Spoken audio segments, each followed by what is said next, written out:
परंतु तो वार हळूहळू भारतीय जनता पार्टीकडे जायला लागल्यानंतर पुन्हा एक वेगळ्या प्रकारची भूमिका अजित पवार यांना घ्यावी लागली आणि मग त्यांनी नंतर एक नवीन वेगळे खुलासे केले।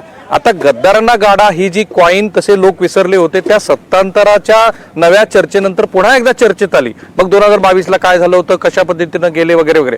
पण जर तुम्ही मतदारांच्या अनुषंगाने बोलाल तर अगदी काय झाडी काय डोंगर ह्या मतदारसंघामध्ये पण मी बघितलं की लोकांना फारसं आता ह्या गद्दारांना गाडा या संदर्भात तसं आकर्षण किंवा तेवढी तीव्र भावना राहिलेली नाहीये। आणि म्हणून एक शेवटचा प्रयत्न म्हणून कदाचित शरद पवार यांनी तो दिलीप वळसे पाटील यांच्या मतदारसंघामधला तो आपला जो राग, जी भावना, जी आपण आपल्या बाजूने मतदार खेचण्यासाठीची जी स्ट्रॅटेजी असते ती केली। आणि ती केल्यानंतर सुद्धा आज बारामतीमध्ये ज्या पद्धतीचा प्रतिसाद त्यांना अपेक्षित होता तो मला जाणवला नाही। म्हणजे याचा सरळ अर्थ असा आहे की ज्या पद्धतीचं पक्षांतर झालं त्यानंतर हळूहळू ही गोष्ट आता विरळ विरळ होत गेली आणि मतदारांना आता गद्दाराने गाडा या गोष्टीबद्दल फारसं आकर्षण किंवा त्याबद्दलची तीव्र भावना राहिलेली नसली तरी सुद्धा या आठवड्यात प्रचार संपता पुन्हा त्या गोष्टींना नवी उजाळणी मिळाल्यामुळे काही प्रमाणात का असेना पण त्याचा फायदा महाविकास आघाडीला होऊ शकतो। बर, म्हणजे असं आहे की गद्दारांना गाडा या घोषणा जितक्या लोकसभेच्या निवडणुकीमध्ये प्रभावी ठरल्या तितक्याच विधानसभेच्या निवडणुकीमध्ये तशाच प्रभावी ठरणार का याबाबत आता तरी साशंकता आहे। आणि याचं कारण आहे की एकूण प्रचाराचा विचार करता अगदी शेवटच्या टप्प्यामध्ये ही घोषणा आली, शरद पवार यांच्याकडून आली आणि महाविकास आघाडीकडून जितक्या मोठ्या प्रमाणावर या मुद्द्याचा या घोषणांचा वापर होईल असं वाटत होतं तितक्या मोठ्या प्रमाणावर ते झालं नाही। याचं एक कारण असं असू शकतं की लोकांमध्येच त्याची तीव्रता कमी झालेली आहे, पण त्याचा परिणाम नेमका काय आहे, खरंच ती कमी झालेली आहे की लोकांच्या मनात आहे हे आपल्याला अगदी 23 तारखेच्या निकालामध्येच कळेल आणि 20 तारखेच्या मतदानाची त्यासाठीची प्रतीक्षा आहे। एक घोषणा ती म्हणजे गद्दारांना गाडा, जी प्रामुख्याने विरोधकांसाठी किंवा आपण म्हणू राष्ट्रवादी काँग्रेस शरदचंद्र पवार पक्षासाठी आणि उद्धव ठाकरे यांच्या पक्षासाठी खूप महत्त्वाची होती। पण गद्दारांना गाडा या घोषणेचा जितका फायदा शरद पवार यांनी करून घेतला तितका उद्धव ठाकरेंना करून घेता आला का? पेटंट आहे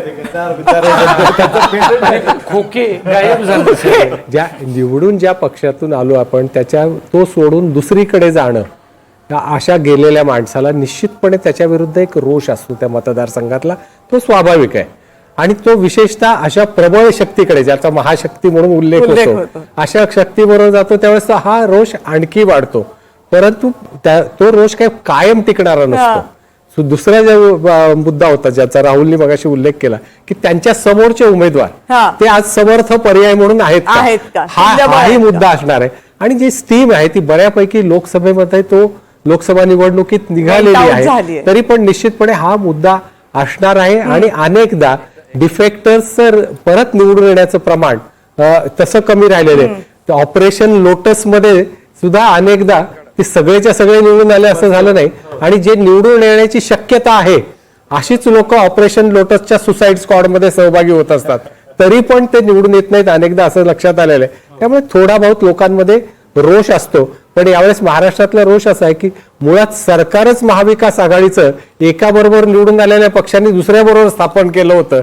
त्याच्यामुळे हा नेमकं कोणाला यातला डिफेक्टर किंवा गद्दार म्हणायचं याच्याबद्दल मतदारांमध्ये संभ्रम निर्माण करण्यात हे पण तेवढेच यशस्वी झालेले आहेत। पण आणखीन एक मुद्दा याच्यात आपण मला वाटतं की आपण विसरायला नको की जो आपण या चर्चेला सुरुवात करताना मांडला होता की वोटर्स आर सायलेंट, ते नाही बोलत आहेत। त्यामुळे हे खरंच त्यांच्या मनामध्ये किती राग आहे हे बऱ्याच अंशी कदाचित आपल्या सगळ्यांना सुद्धा खूप मतदारांमध्ये जरी आपण फिरलो असलो तरी कदाचित आपल्याला अंदाज आला नसावा जे आपण मगापासून बोलतोय। पण याच मुद्द्यावर गद्दारांना गाड्या या मुद्द्यावर राहुलकडे जाऊयात, कारण राहुलला आताच पवारांची शेवटची बारामतीची सभा कव्हर केलेली आहे। राहुल, बारामतीची सभा शरद पवार यांची शेवटची कव्हर करताना गद्दारांना गाडा हा जो संदेश होता तो तितकाच प्रबळपणे दिसला का? आणि एकूण शरद पवारांच्या ज्या सभा होत्या राष्ट्रवादी काँग्रेस शरदचंद्र पवार पक्षाच्या वतीनं त्याच्यातनं तो मुद्दा जसा समोर आला तो प्रभावी ठरलाय का मतदारांना आकर्षित करण्यासाठी?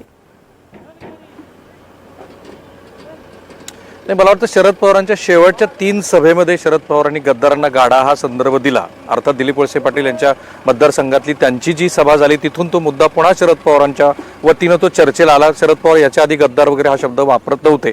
एक स्ट्रॅटेजिकल चूक मला या निमित्ताने महायुतीने केली असं वाटतंय। जी गोष्ट मतदार हळूहळू विसरले होते किंवा ती गोष्ट त्यांना मान्य झाली होती की हे काही विकास कामासाठी वगैरे गेलेत, पण 2019 आणि 2022 ला जे सत्तांतर झालं म्हणजे उद्धव ठाकरे इकडे गेले त्यावेळेला ज्या गोष्टी घडल्या त्या गोष्टी पुन्हा अजित पवार यांनी चर्चेत आणल्या आणि तो खरं तर वार होता शरद पवार